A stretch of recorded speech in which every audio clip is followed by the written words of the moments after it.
Hey everybody, Matt here. How's everybody doing today? Hope everybody's enjoying their day. Hope everybody's staying safe and sane the best way possible.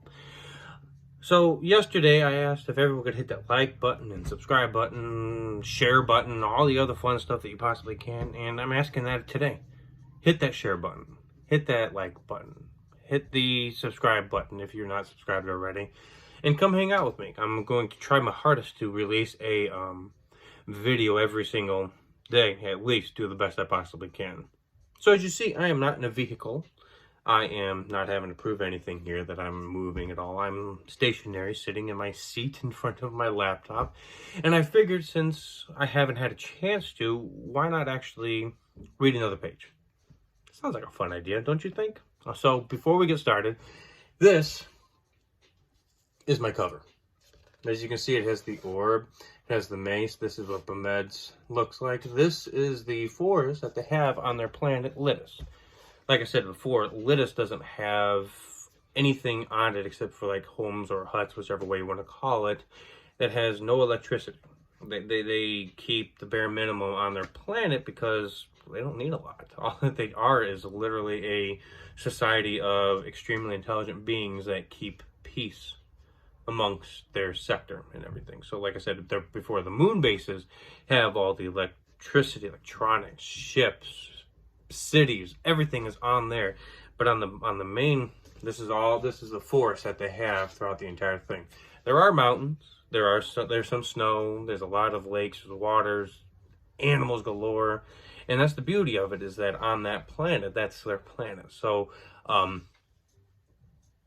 and Emily both need to stay active, need to be fit, need to be able to keep up with whatever they're chasing after, if anything. So they have these trails that act as like a treadmill for me and you. So they have to keep up with it. So with the power of the orb, they can loop to the trees and they can just jump from tree to tree to tree and just keep up with each other, just like almost like a chasing kind of thing. So that's the beautiful part of this. So let's see here. Amanda Lynn Art Studio. She is the one that painted this for me. I found her on Instagram, and she's a fantastic artist. I mean, look at that. That is amazing. That is awesome. So realistic, so fun. Love every little bit of it. Thank you, Amanda, if you're watching. So, like I said before, how about we read a second page, shall we?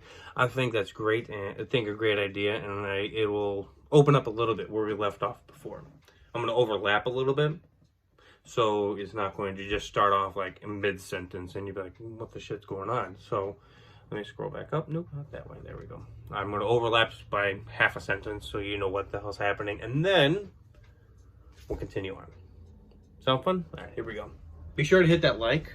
Be sure to hit that subscribe button. Be sure you hit that share, anything possible.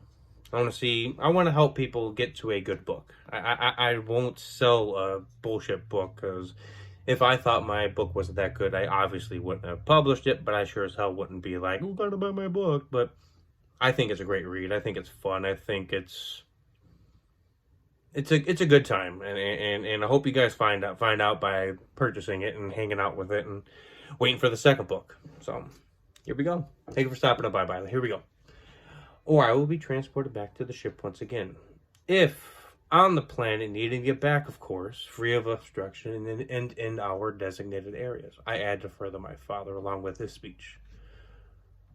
He smiles, knowing that his words don't go unheard. I know all of his words, all of this, forwards and backwards and all around.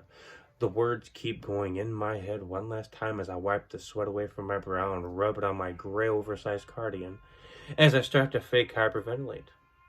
I'm not afraid by any means. I'm just nervous because this will be the first time I have to loop alone, and to a planet in front of my parents. My father walks next to my mother and grabs a hold of her hand, both looking into each other's eyes, as I see them reach into their pockets on their belts and grab their orbs.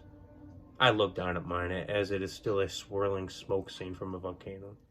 They both grab their orbs without even looking at it, as if I can see from a distance what is happening in their orbs.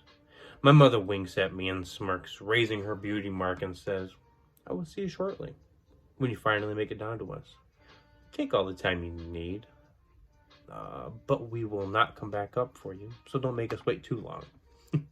I winked back at her and tried to muster up the words, "See you soon, mother," out of my mouth, but I mumbled everything together to one big goopy mess. Just as the words did not leave my mouth, they had faded into the mists of the dust of the ship, colors fading off their cloaks and shirts as what appears to be fragments of them breaking off is the only way to describe it. The eyes are the last things to go. My parents' baby blues were looking at me as I saw the smile in their eyes fade and break off into nothing. Now let me tell you how looping really is like. It feels like someone is sucking the air out of your lungs. Then the heat comes over your body as your limbs are usually the first to go. It is such a surreal feeling that is so hard to describe. You'd have to be the one looping to understand. We can loop people with us. It's not highly recommended though. Most of the time they tend to pass out or freak out upon arrival, and it's not a sight to see. Nothing dangerous or terrifying, I promise. This is the last test for us interloopers, making sure that we can do it. Making sure that we can loop with very little to no supervision. With my parents already on the planet within a blink of an eye, and I look at the orb expecting it to magically loop that quick. Not that I don't mind being on a quiet ship, I just don't like the quietness of being alone.